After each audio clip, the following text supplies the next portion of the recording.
سے سلیمان علیہ السلام کا ذکر ہے، وہ داؤد علیہ السلام کے وارث تھے، بیٹے تھے، اور انہیں پرندوں کی بولیاں سکھائی گئیں۔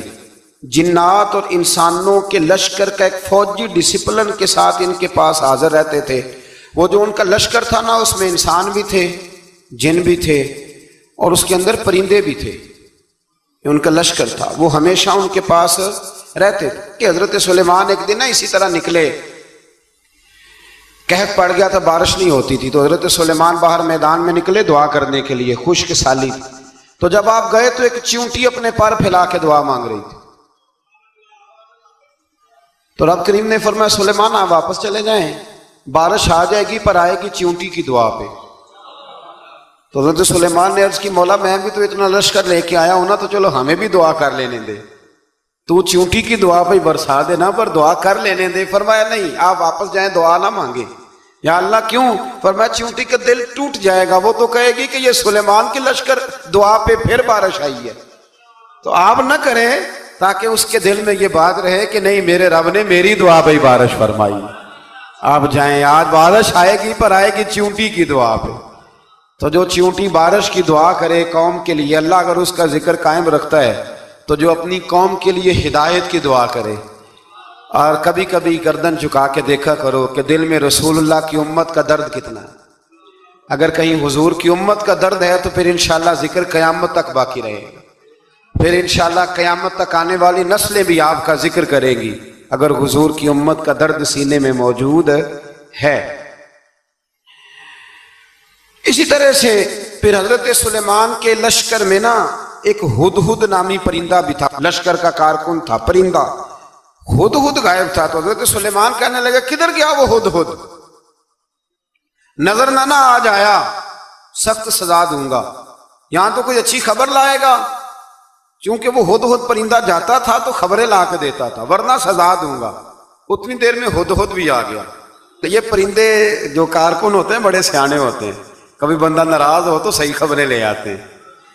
تو صحیح خبر لے کے آ گیا، آتے ہی آ کے بیٹھا، تو اس نے حضرت سلیمان علیہ السلام نے کہا کہاں تھے؟ عرض کرنے لگا حضور میں ملک سبا گیا تھا، وہاں ایک عورت حکمرانی کرتی ہے، اس کا نام بلقیس ہے، بہت بڑے تخت پہ بیٹھتی ہے، 80 گز اس کا تخت لمبا ہے، 40 گز چوڑا ہے، اور شاید 80 مان کے 80 ٹن اس کا وزن ہے۔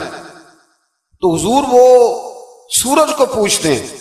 حضرت سلیمان نے فوراً خط لکھا، فرمایا جا کے اسے میرا خط دے دو کہ یہاں تو کلمہ پڑھ کے ہماری فرما بردار بن جائے، ورنہ تیار ہو جائے، جو اللہ کے غیر کو پوچھتے ہیں ہم ان کے خلاف جنگ کریں گے۔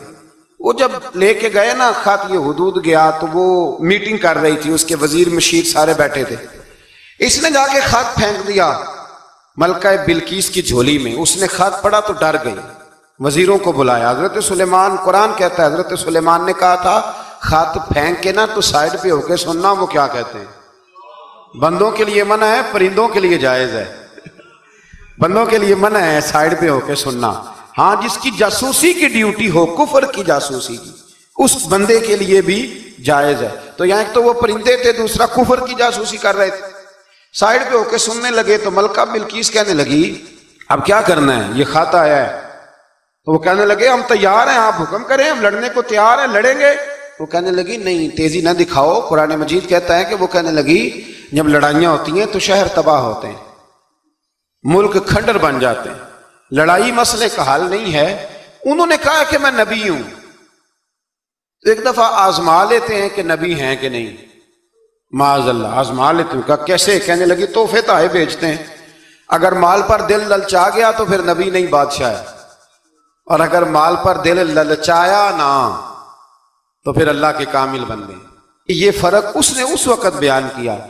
اس نے 500 کنیزیں، 500 غلام، بڑے شاندار لباس پہنا کے، 500 گھوڑا بڑا تگڑا، اس کے اوپر مال و اسباب رکھ کے تیاری کرا کے حضرت سلیمان کی طرف بھیجا۔ ہدہد پہلے سے خبر لے کے آ گیا، حضور اس نے یہ پروگرام بنایا ہے۔ وہ جب آیا سارا کچھ تو حضرت سلیمان دیکھ کے جلال میں آ گئے، فرمانے لگے اسے جا کے کہہ دو تو مجھے کیا تحفے بھیجے گی، میرے رب نے مجھے مالا مال فرمایا ہوا ہے، انہیں مالا مال کیا میرے مالک نے، جا اسے جا کے کہہ تو کیا تحفے دے گی۔ جب رب دیتا ہے تو پھر کوئی کمی